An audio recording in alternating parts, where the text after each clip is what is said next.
Hello. Hey, great to meet you. I'm so excited to show you the world of Singapore math. I hope you're excited too. I've met with your mom before, so I have a little bit of a presentation, maybe not as formal as I wanted it to be, but if there's any questions you have, feel free to ask and I will send you more materials later on. Sound good? Yep. All right. It's going to start off kind of basic, but I'm going to teach you kind of like I'm going to teach a teacher. So you're going to get a whole different perspective on it. By the way, Aviel, right? Am I saying that right? Yeah. Aviel, what do you think that you're interested in maybe pursuing as a career in the future? I'm not quite sure yet. What are some hobbies or interests that you like, that you have? I'm good at drawing, so I do that sometimes. And I like decorating, so like interior designing maybe. That's awesome. And that actually has a lot of math in it. Maybe not necessarily math in like formal math, right? Like people think of like calculus or scientific math, but there's a lot of math involved there. I actually have a friend who's a photographer and she's like, it's amazing how much I use like certain things. So this whole idea of learning mathematics and be able to problem solve and to have a thought process, right? I'm sure that's a big part of the education that your parents are trying to give you, is how to think about things. And so Singapore Math lets you think about things in a slightly different way. It lets you solve problems that other people might not be able to solve. And so if you're interested in doing like interior design or you're interested in artwork, you're going to have something called perspective, right? So a lot of the geometry you're going to learn is going to be really helpful. I'm going to stick with a little bit more of the algebra today, but I might see if I can throw in a little bit more geometry because you mentioned that. Also, one thing that you might be interested in that I think might be really exciting is to look into maybe picking up a design program. Have you ever seen those where you can place items? Yeah. There's actually a company that all they do is make furniture for 3D models because furniture is so popular. So you're taking basically a real piece of furniture and you're popping it into the computer. Well, you have to draw it and design it and everything like that. That's all they do. And they make money off of that. Pretty crazy, right? So anyway, so if you're interested in all those different things, as you do it more and more, you can kind of figure out which one's your specialty and what your favorite thing is. But there's definitely a lot to explore.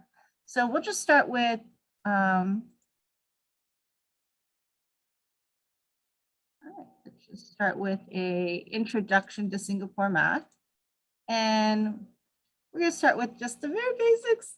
I love it because I get to use cute pictures. But one of the things is the whole idea of real objects. So what can we do with this? Well, first off, when you're a little kid, you're counting how many there are.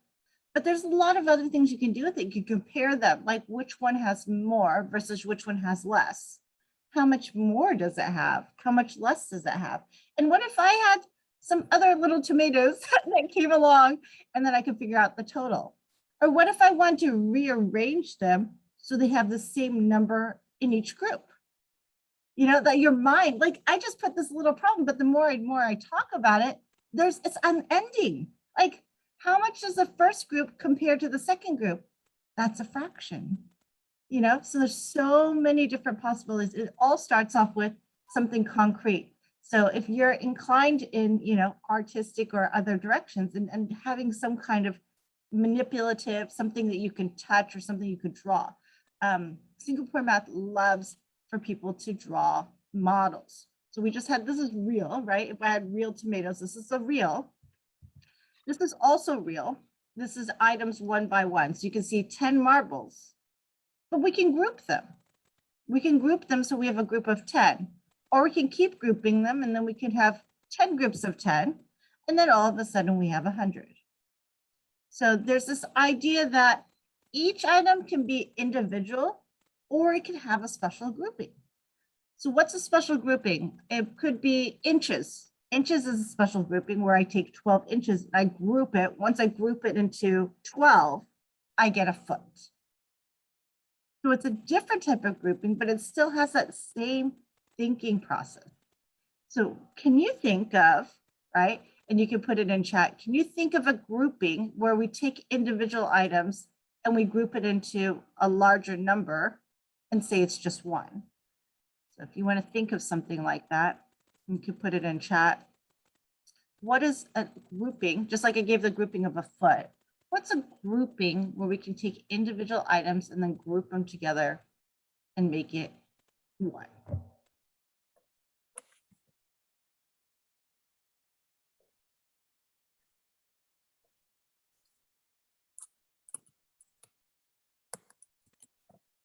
All right, perfect. And a mile. So we could take feet, and that would be 5,280 of them. That's a lot. And group it together in a mile. Or we could take yards, which is 1,760, and group that into a mile. Or if you travel to a different country, you might say mile and they might say kilometers. And what's interesting is it's not a perfect grouping, right? But we still have to have a grouping to be able to convert from miles to kilometers.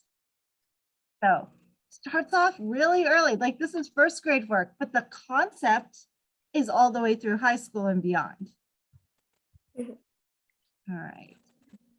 So here is another example of that concrete. This is a little bit, you know, it's an item that's purposely used this way, right? Because it makes them all exactly the same, but it's still one. Bundle it up makes 10, bundle it up makes 100. And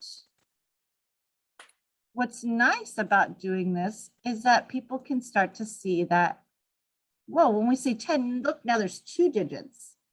Or when I say 100, that's 3 digits. And what does that mean? Why does that have any, you know, what does it mean to actually have a 0 holding a place value? What is a place value? There's all conversations you can have next about place value. Let's see if I have my next slide. Oh, that's the wrong way. Too far? Yeah, okay, I'll find it later, but there'll be a slide later where we'll talk about place value. And in place value, we'll talk about, we can probably just do it right now. Now we start getting into ones,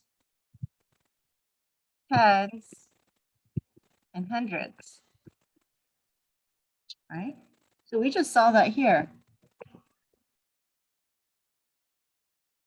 Not only can we bundle things, but we can also talk about the structure of the number itself. So interesting. And then you can go on from there. Why stop at hundreds, right? You can go on and on forever. Every number has an exact place where the number sits. This gives you its value. And this gives you its place value, right? Place where it has a value. So it has a nice home, right? It's kind of nice. Numbers have a home to go to. And we can see the comparison between these. Like this has no tens. Oh, that's interesting, right? And can I take these and cut them open?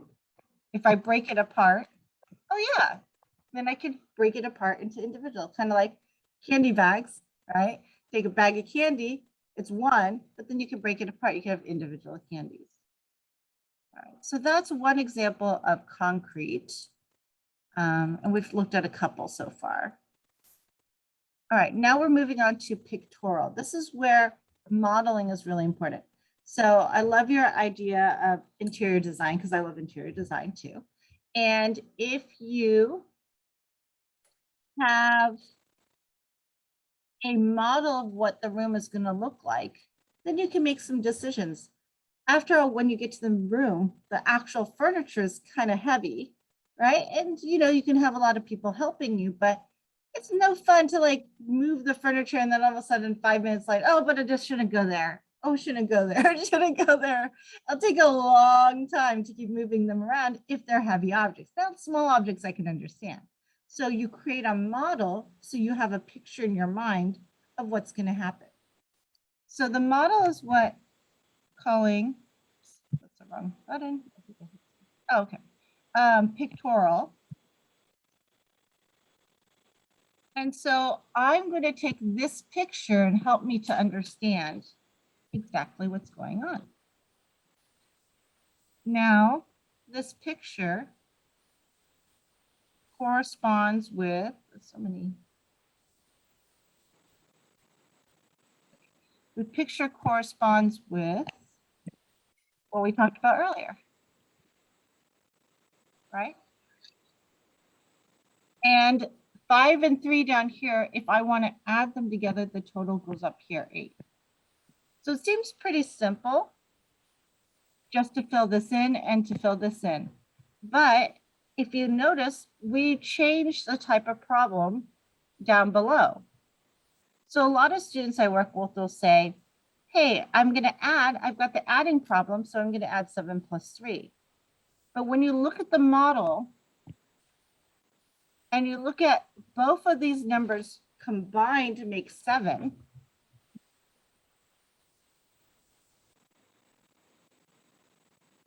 then does it make sense that you're going to add 7 and 3?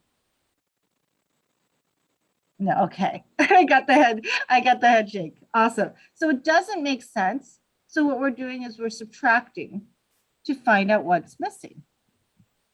Now we just learned that addition and subtraction are highly correlated. They relate with each other. So even if I just see an addition sign, I don't want to just always add because it has an addition sign. I don't want to just always add because it has the word more. I want to know what the meaning is that they actually want, actually are giving me. What is the meaning behind the problem so I can solve it properly? Okay, so take a moment with C if you have some paper and go ahead and for C and D, go ahead and fill in, these are called number bonds. And on your paper, go ahead and draw C and D and fill them in. And you'll notice that we just went from super easy or elementary to like more medium, and we could easily make the numbers even bigger or more complicated for any level of mathematics.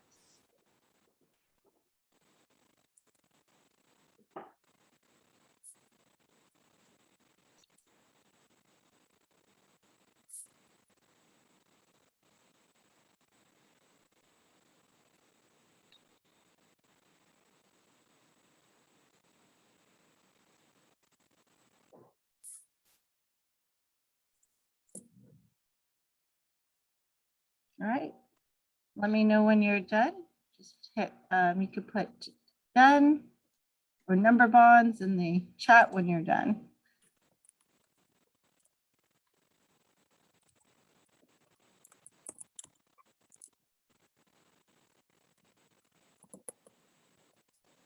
All right, awesome. So what you would notice is that the first one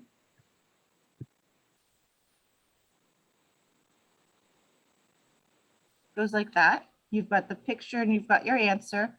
And the second one, however, we have a smaller number because we've got the 4 and 13 making the 17. And this picture allows, what's nice is this picture allows you to double check. If everything in the picture doesn't match up, then your work wasn't done correctly. So you have a second way of checking whether or not you did it right. Make sense? All right. Let's go on. All right, so this is what we were talking about earlier, the place values. We're going to put two things together, pictorial and abstract. Abstract being the final piece here. So how many 10s here? We have the place value. How many 1s here? We have 7. And expanded form, you want to think about each number and its meaning.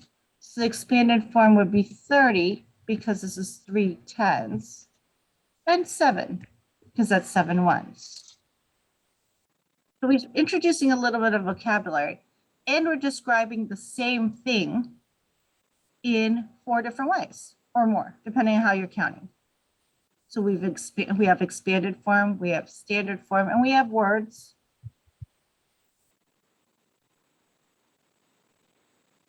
To show we understand this is 37. So everything comes together. Now, how does this apply to like algebra, algebra 2, geometry? If somebody shows you a picture, they might not only want you to explain it in one way, right? So this is a picture. You could have a picture like this.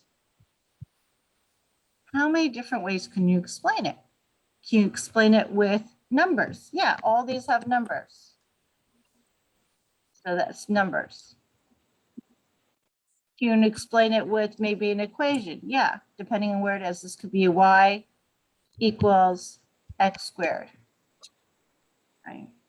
So you have lots of different ways to explain the same thing. Just like in this example here, we're getting people used to the idea that there's more than one way to explain it. We could even call this the parent function. Or we could call this a quadratic function.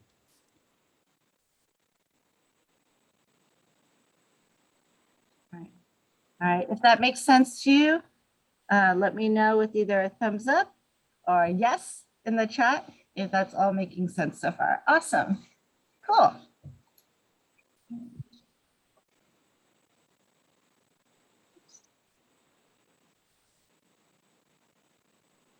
So now if you could do this one on your own, expanded form, standard form in words. Might be a little small, hopefully you can see that. And think about, this has we've got very clear values, place values, and 3 different representations. Obviously, this isn't harder stuff, but it's the idea that there's so many different ways to write the same thing.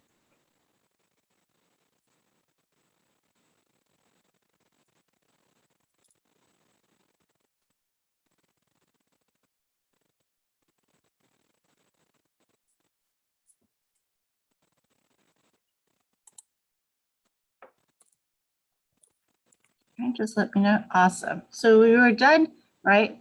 Again, this is almost the same as last one, but it's just an extension where you understand each number has its own meaning, and together combined, it becomes 400 plus 300 plus 5. In standard form, 435. And in words, 435.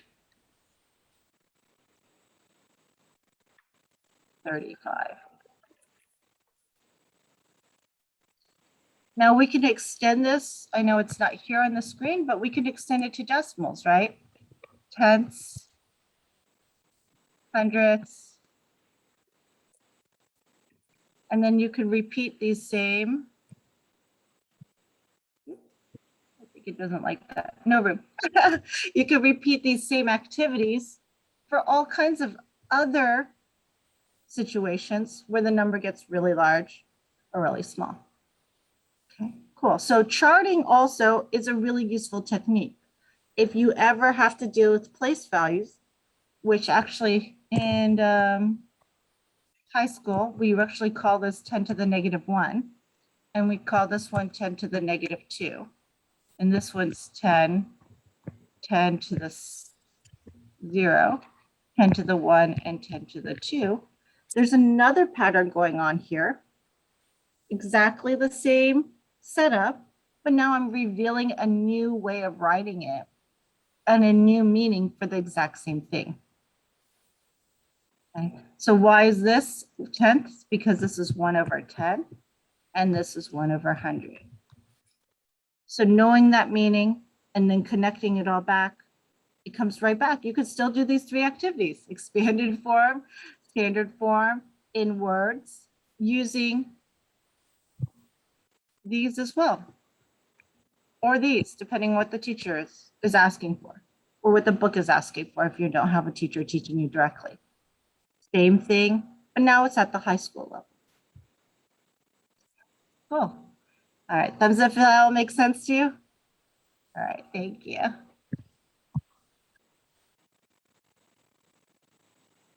So now we talked about this a little bit earlier. This is all in words, but if we talked about the picture earlier,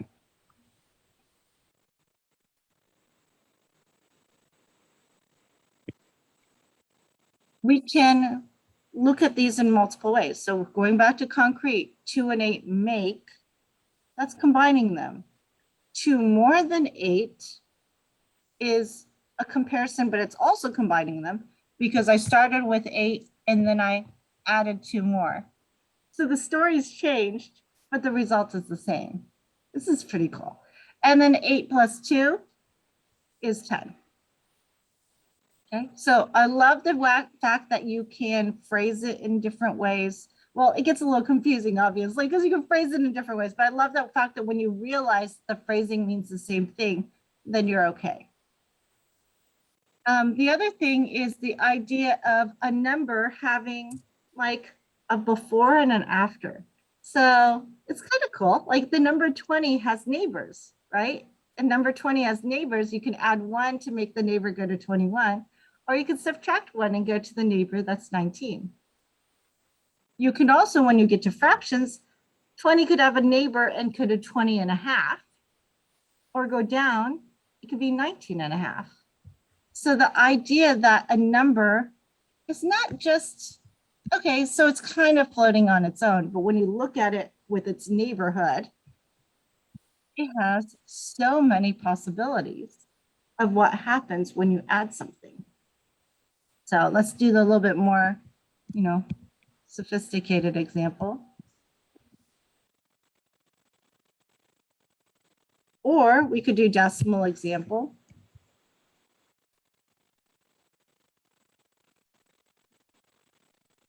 Or if you're going to get really fancy, we could do a radical example.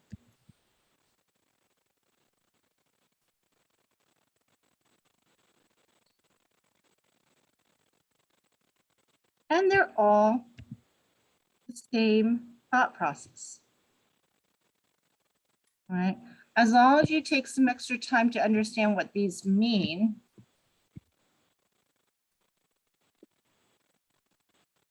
then you'll be okay. But otherwise, it's a neighbor to 20. And you're taking like going a block one way and a block the other way, or going 2 blocks one way and 2 blocks the other way. They're all connected, just you're jumping from one to another. Thumbs up, does that make sense? Good, all right, thank you. Let's see if we can take a look. This is a little bit different. Let me. Oh, okay. We'll go here and then we'll check and see if I can find the other one that was connected. Probably the number lines. It's probably further down. Okay. This is a side category of doing things with mental math. So I feel like everybody should have a good amount of mental math because it makes your life easier, especially when problems get bigger. It's like, why do I want to spend too much time on some of the calculations? So there's tricks for mental math. And part of the process is what we talked about earlier, which going back to those place values. Right. Remember how everything was lined up, every number had a value? Well, because these don't regroup, just add 2 plus 3 and 9 plus 0 in your head. Same thing down here. These don't regroup. So 6 minus 2 and 9 minus 7 in your head. Notice this time I actually said the green ones first before the yellow ones. If there's no regrouping, you actually can add from left to right. Because when you're done, you write the number down and you're done. You don't have to write the number down and then double check it. When you write from left to right, you automatically have the answer. Oops. As you're solving the problem, as long as there's no regrouping. All right. So one of the things I like, I hope you like it too. And then also here, this is a check to make sure that people are paying attention to place values, because 34 and 20, yeah, in this case, the 3 and 2 match up, but in the next case, the 3 and 2 do not. So you get 234. And in the last case, they definitely do not. So you get 2034. Any questions on those? Does that make sense? Okay, so go ahead and work out part B, right? Using mental math techniques, you would actually add from left to right. I'll give you a moment to also write the problems down so you have those. But you want to add from left to right because once you've written it down, it's done. You just double check that there's no numbers bigger than 10 because 10 would be regrouping.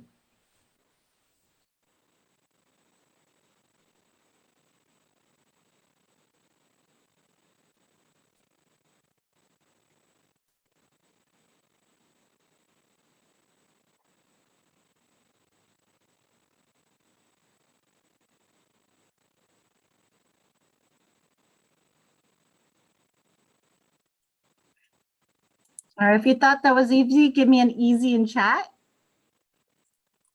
You thought it was easier than before? All right, cool. Awesome. So I hope that's always easy for students, especially after setting up the whole idea of understanding place values. And that helps with lots of other things. Let's go ahead and look at some high school examples, right?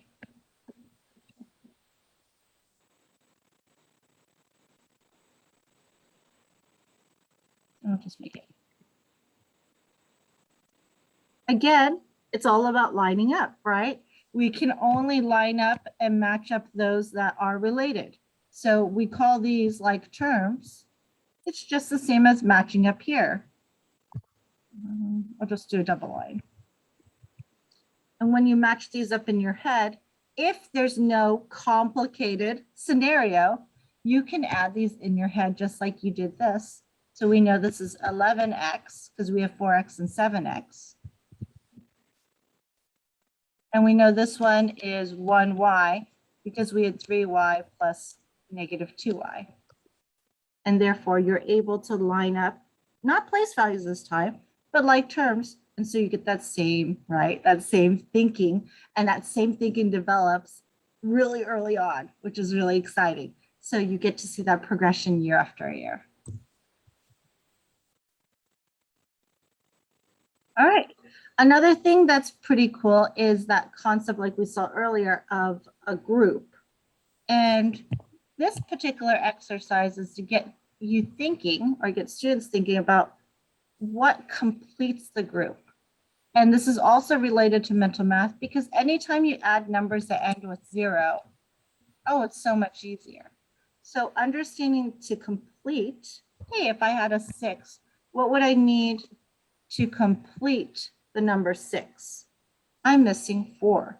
And in your head, when you automatically come up with those scenarios, it makes it a powerful strategy also for mental math, but this time with regrouping. And so I'll tell students who have like problems like,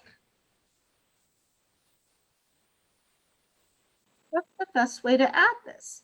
Well, you're going to be looking for the tens. And that way it turns into a problem that looks, let's erase this, like this. This is 10, so 10, 20. Because these were just tens. And now I can do this in my head or make it really easy. So 20, 30, 40, 50, 60, 90, right? Because I just added all these numbers as I went down. I was kind of saying it out loud. I was adding them as I went down. All right, so the idea of adding to 10, and then replace that with idea of adding to hundreds, thousands, so on and so forth, helps students to be able to add a little bit more quickly and make sure that there aren't mistakes.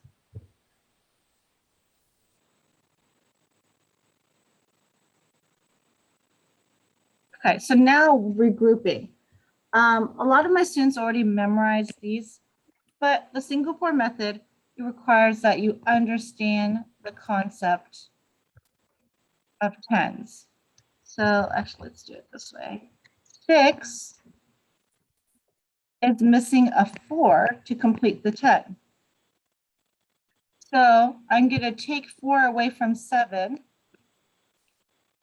And now I have a lonely little bit of 3 because 6 and 4 is going to make 10. It's a little different. So 6, so you think in your head, 6. What do I need to make 10? I need 4 more. Oh, 7, take away 4 is 3. I already have 10, so it's 10, 3, or 13. You try it again, because these sometimes are a little. So 8 plus 6, 8. How many more does my 8 need to become 10? I need a 2, so I have 4 left. So this becomes 10 plus 4, which is 14. All right, let's go down to the other addition problems because it makes more sense there too. 67, I wanted to a 10, so I want to turn that to a 70. I'm going to take 3 away from 16 and turn that into a 13.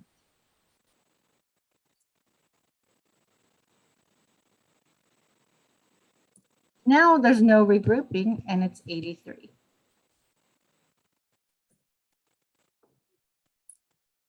All right. And then these are a little funky too, but you can, as you do more and more, sometimes we just add directly. Or we could take the 4 and 2. Yeah, this one's a little weird, but you could add 6 here and make this 8, 400.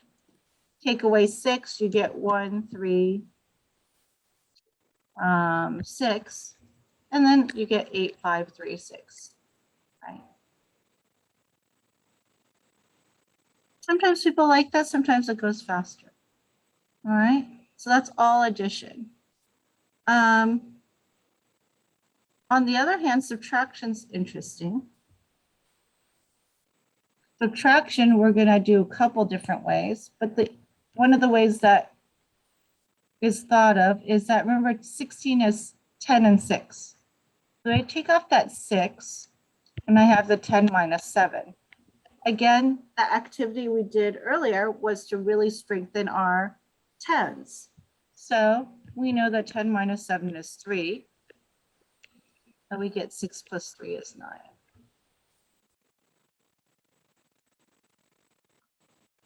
Leave this one clear so we have more room. So again, this one was 16. We take the 6, and we always look for a 10. 10 minus 7 is 3. So we get 9.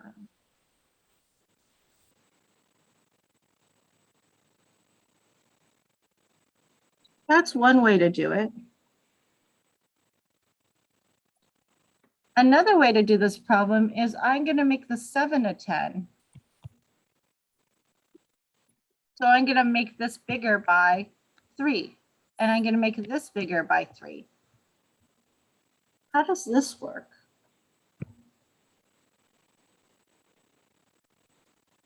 Well, this distance here is going to be the same distance if I move it over.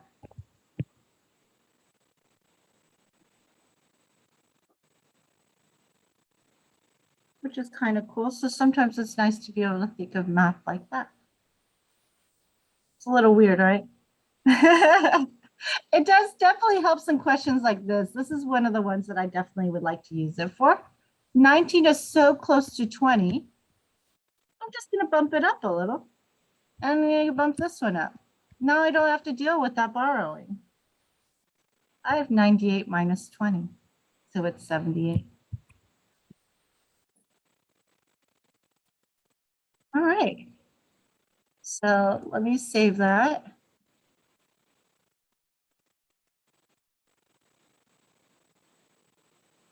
Okay.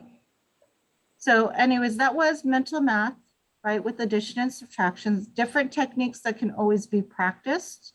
Actually, let me let you practice a couple for a second. Let's try 8 plus 4. try regrouping that.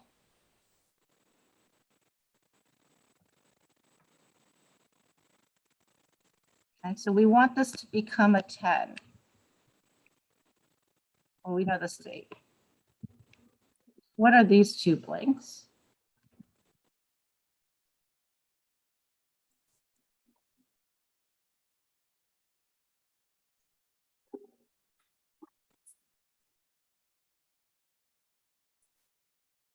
All right, just let me know done when you are. I'm going to go ahead and, yeah, let me know done, and I'm going to go ahead and fill them in as well.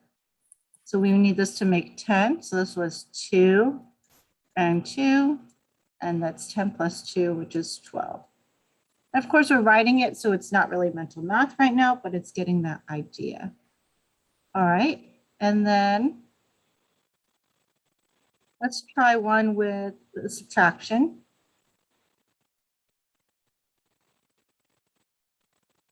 And let's take out the 10. So this is going to be 5 plus 10. And then finish it off from there.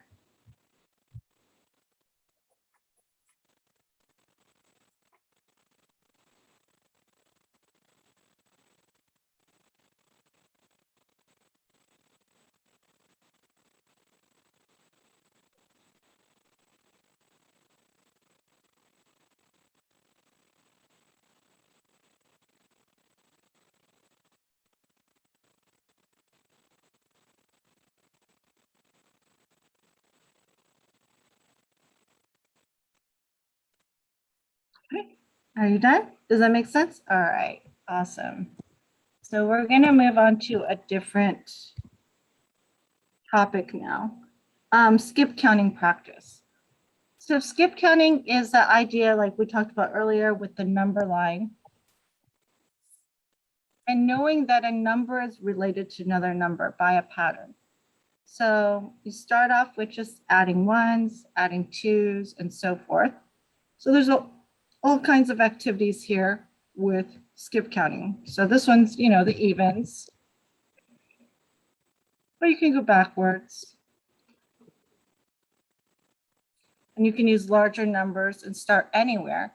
And the idea here is that after a while, I'm not going to tell you what the pattern is. You got to figure it out. And what mathematicians do is they find things that they know have a pattern, but nobody knows how to name it. And so that's what they do as a living, is to create the name or the rule for these patterns. Like this has a name or a rule. It's even.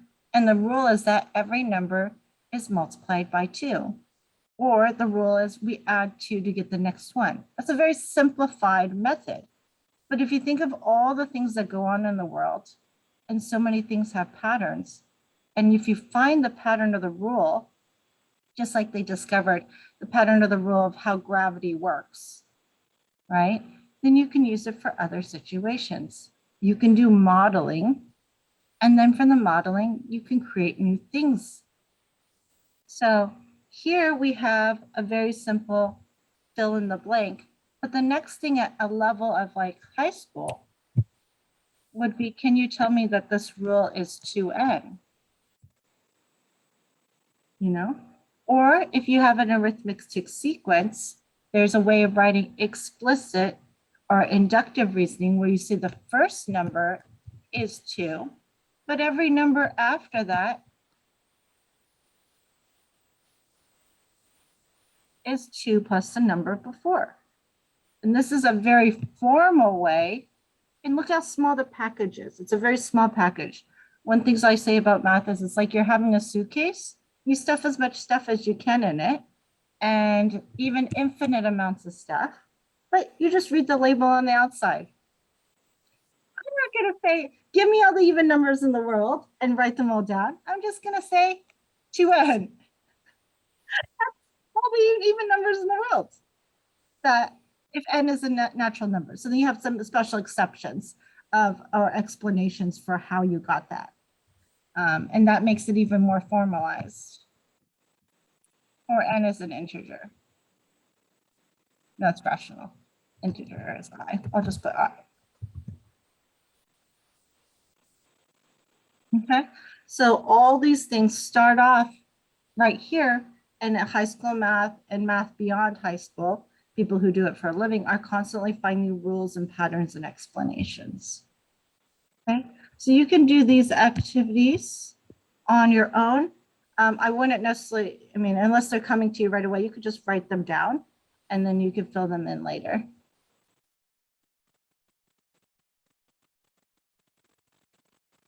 So they're not that bad. They're pretty easy.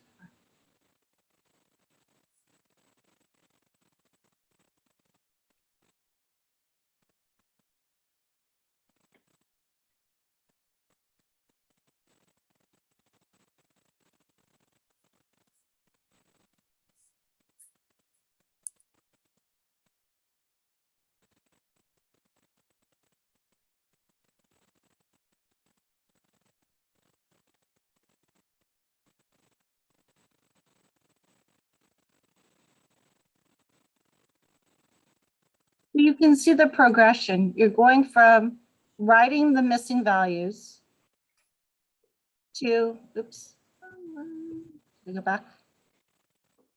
Writing the missing values,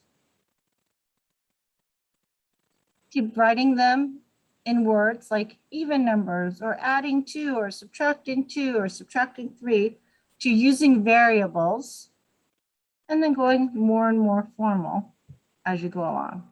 And it all starts with going back to these basics and understanding the relationship. So this one was a -3, right? So this is 26 and 20. And then this one was an add 2, which was 11 and 15. And this one was -100.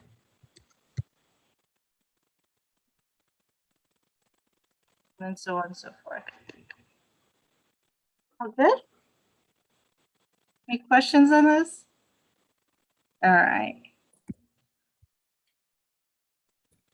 Okay, so we're gonna take a dive into word problems. And so this is where the different items that we talked about come together. We talked about number bonds. And so this is like that same idea as a number bond, but written sideways. Try to color code them all.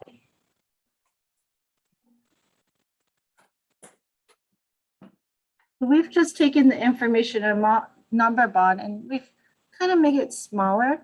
You can still use a number bond, but this is much more user-friendly because you can do a lot more with a horizontal bar model than you can with a number bond. It's less messy too. Looks like I left out the letter S, so we'll have to fix that later. But Jennifer has 20 yellow flowers and 30 golden colored flowers. How many flowers does she have altogether? So you fill in the information and you can see that the total left and right matches with the total I'm writing on the outside. Then obviously there's a sentence component here because it's a word problem.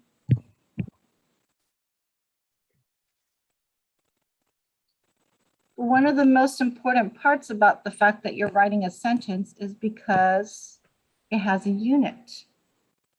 Remember earlier when we talked about grouping things together, like you told me about miles?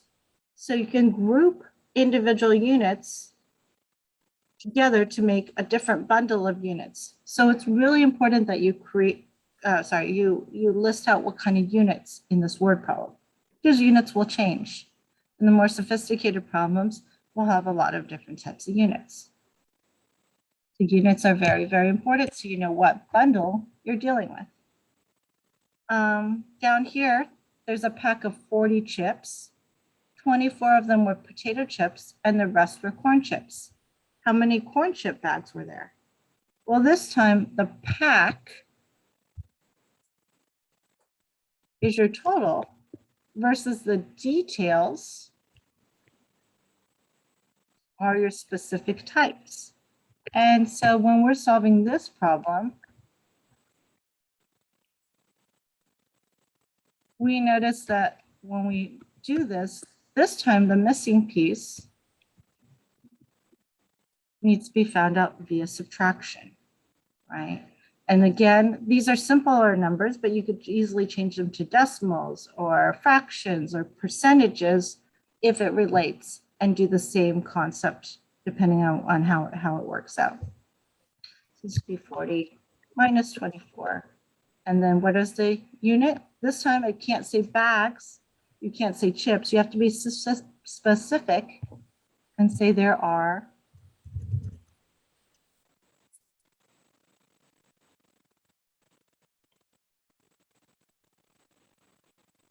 and that will help you to identify that you actually answered the question correctly, because the units match exactly what you're looking for. All right, you doing all right?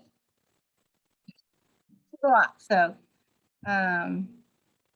this is almost like 3 or 4 years worth of information, just kind of combined and picking out the highlights of them. So here we have, instead of a single model, you have a side-by-side model, which also relates to what we talked about before, which is a comparison.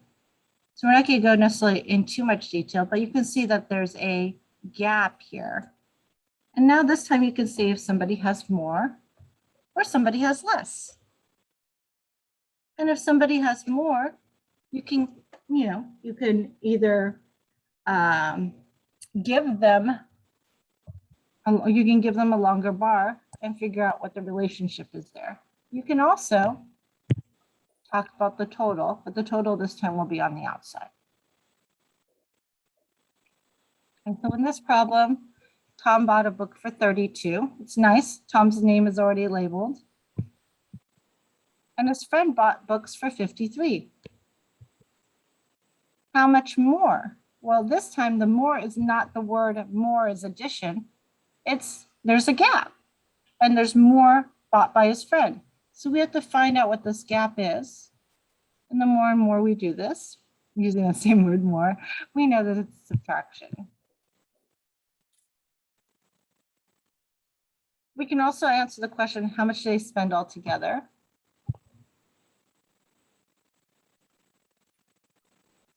And add up the total there. And so everything in the model should make sense. If there's something in the model that doesn't make sense, then you go back and think, is my model incorrect? Or did I do a calculation error? Okay. So I'll give you a moment. And if number 2 is not too small, go ahead and try number 2 on your own and filling in the different parts there.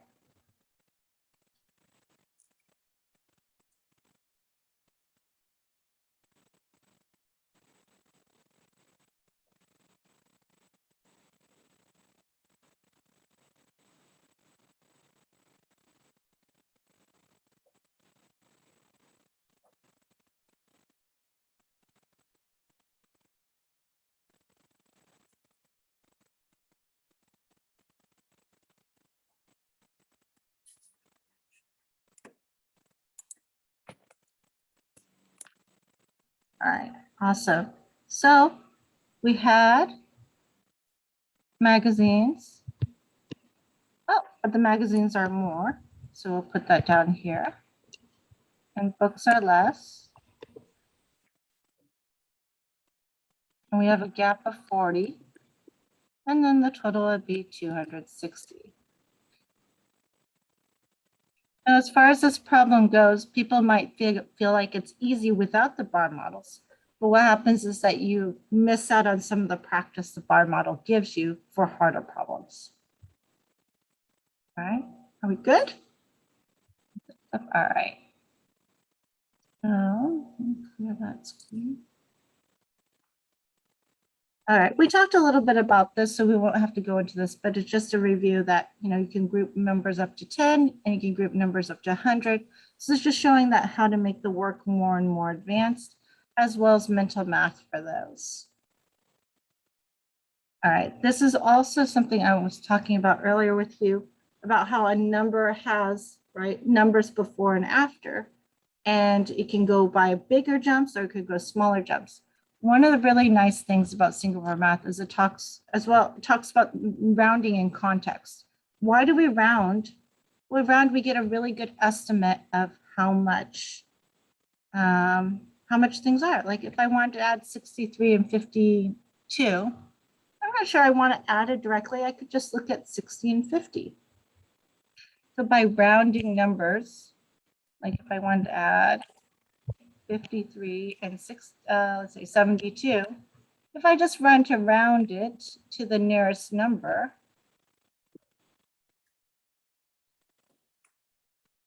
then I have a pretty good estimate in my head. 50 plus 70 is 120.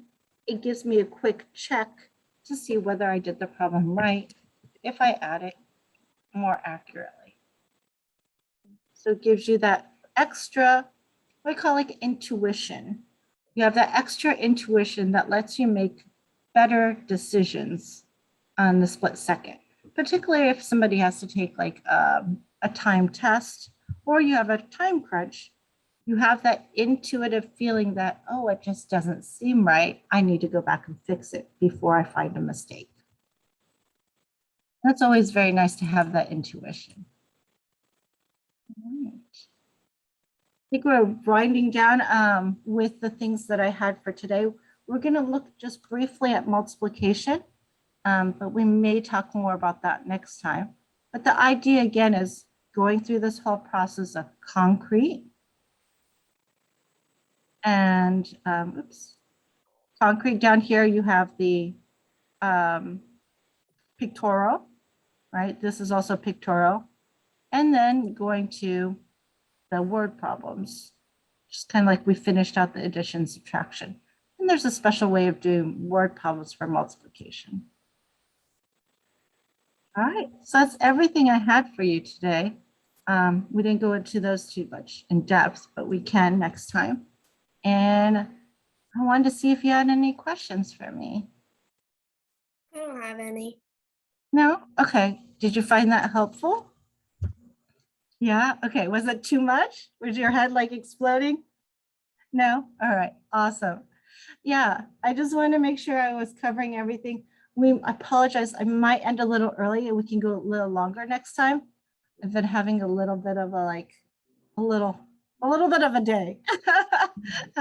So, but I wanted to make sure that you got everything you wanted out of there. And I think somebody was probably sitting near you. Is this mom around? Hi. Okay. Was that helpful? Yes, it's very clear, just to show that Okay. the multiple different ways you can do a problem. Yeah. Yeah. And then I'll send you the video too if you wanted to ever show That'd be your great. other kiddos. Yeah. Yeah, So the Zoom should be recording. Great. Yeah, sounds good. All right. Excellent. So we have a plan to either meet next week, right? Next weekend. And then I'll definitely make up the time. I apologize. I'm a little under the weather today. I was like, I'm going to hold it together. I'm going to hold it together. Oh, okay. It's all good. It's all good. But I'll send you the slides as well. So you have this. Oh, thank you so much for making time today. Hope you feel Oh, better. no. Thank you very much. Well, it's good to see you guys. You guys Okay. have a great day. Take Take care. care.